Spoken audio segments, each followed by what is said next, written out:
아멘. 오늘 우리가 함께 보실 말씀은 사무엘상 21장 10절부터 15절까지의 말씀입니다.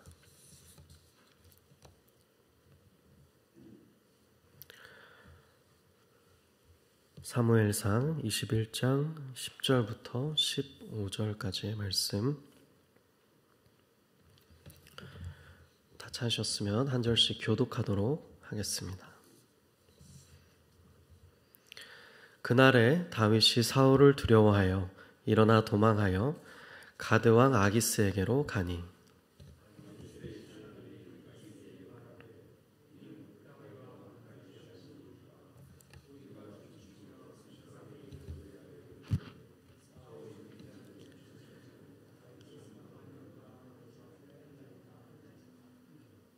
다윗이 이 말을 그의 마음에 두고 가드왕 아기스를 심히 두려워하여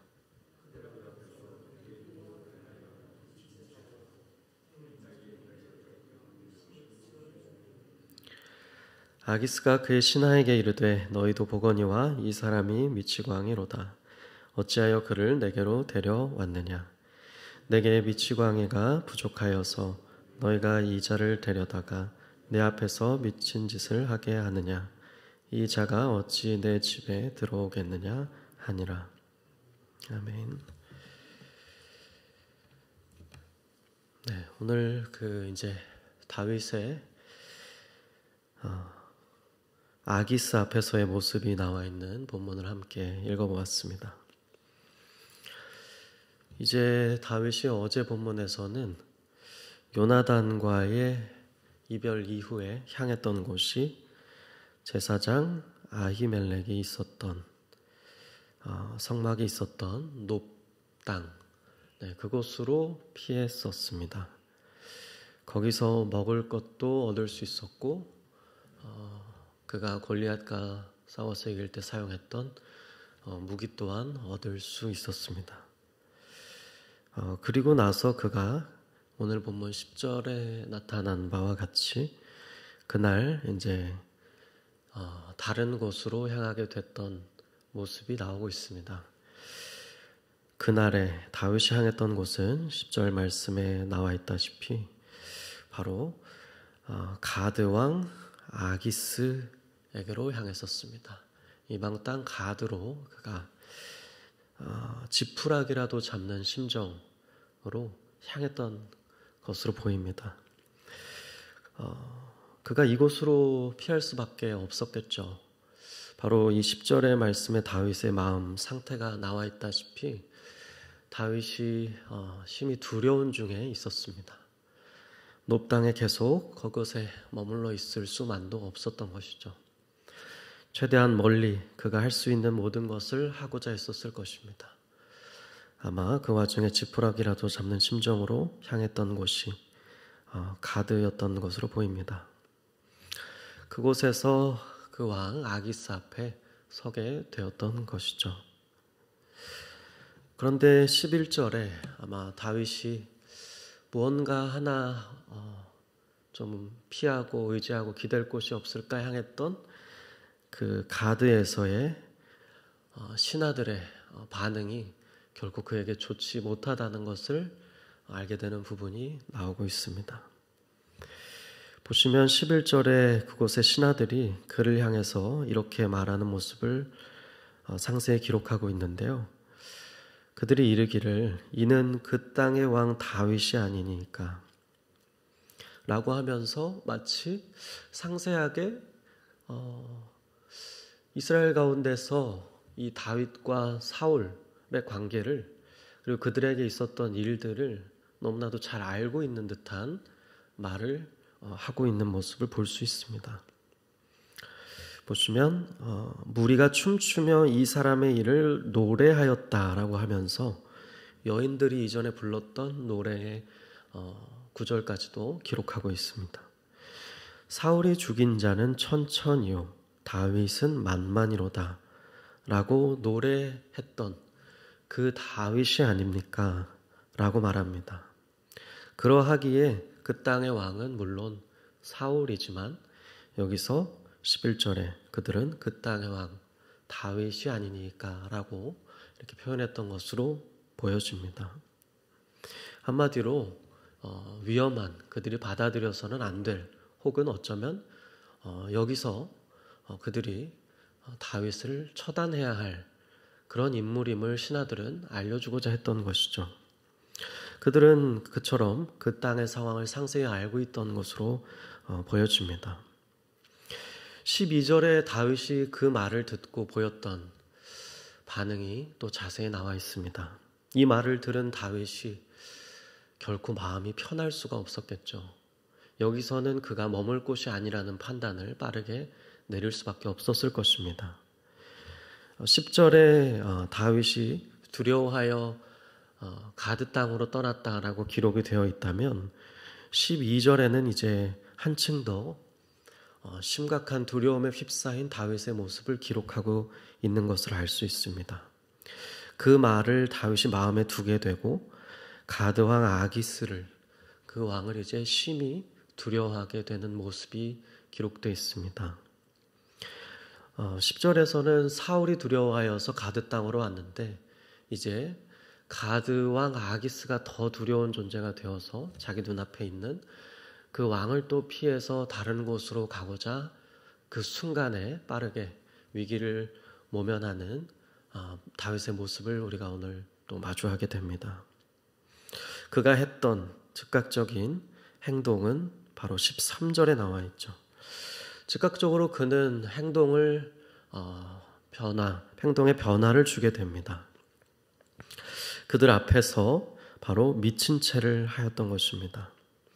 대문짝에 그적거리며 그가 수염에 침을 흘리는 모습을 보였습니다. 쉬운 성경에 보면 이 구절이 조금 더 극적으로 잘 표현하고 있는 것 같습니다. 13절의 말씀을 이렇게 풀어서 번역하는 모습을 볼 수 있었습니다. 그래서 다윗은 아기스와 그의 종들 앞에서 미친 척 하였습니다. 다윗은 그들과 함께 있는 동안 미친 사람처럼 행동했습니다. 괜히 문짝을 긁기도 하고 수염의 침을 질질 흘리기도 했습니다. 라고 번역하는 모습을 볼 수가 있습니다. 그가 즉각적으로 이런 행동에 마치 자신이 미친 사람처럼 보이고자 극적인 상황을 연출한 것이었던 것이죠. 이 모습을 본 가드왕 아기스, 그는 아마도 다윗의 이러한 모습이 이제 아마 먹혀 들어갔다라고 할 수 있겠죠. 그가 14절, 15절과 같이 어찌하여 이 미치광이가 내 집에 같이 머물 수 있겠느냐라고 반응함으로써 다윗은 이제 다음 본문에 나와 있다시피 그의 그 미친 척하는 연기로 인해서 위기를 모면하게 되고 그 땅에서 무사히 빠져나와서 아둘람 굴로 향하게 되는 모습을 볼 수가 있습니다. 그는 높 땅에서 오늘 본문 이제 가드 땅으로 향했고 이제 아둘람 굴로까지 계속해서 피신하는 모습을 우리가 마주하게 되는 것입니다. 다윗의 이러한 모습은 그가 이전에 우리가 생명의 공동체를 세우는 캠페인에 들어섰을 때가 이제 다윗이 골리앗을 넘어뜨렸던 그 이후로 계속해서 상승하고 사람들 앞에 칭찬받고 존귀함을 입었던 모습과는 이제 완전히 계속 상반되는 모습을 마주하고 있다라고 할 수가 있겠죠.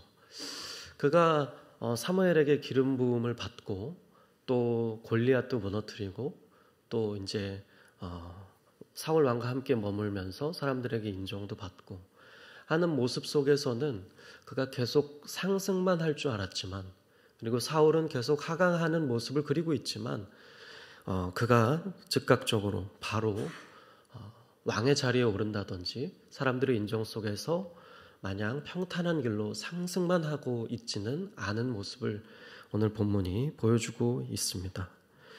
미친 척하면서 침까지 질질 흘렸다는 다윗의 모습은 그가 이제는 어쩌면 더 내려갈 곳이, 더 피할 곳이 없을 정도로 밑바닥까지 치달았던 그런 극적인 모습을 우리로 하여금 느끼게 해주는 것 같습니다. 이 말씀들 속에서 저는 다시 한번 하나님의 주권에 대해서 묵상하게 되는 것 같습니다. 이것은 학자들에 의하면 사무엘서의 주제라고도 일컬어집니다.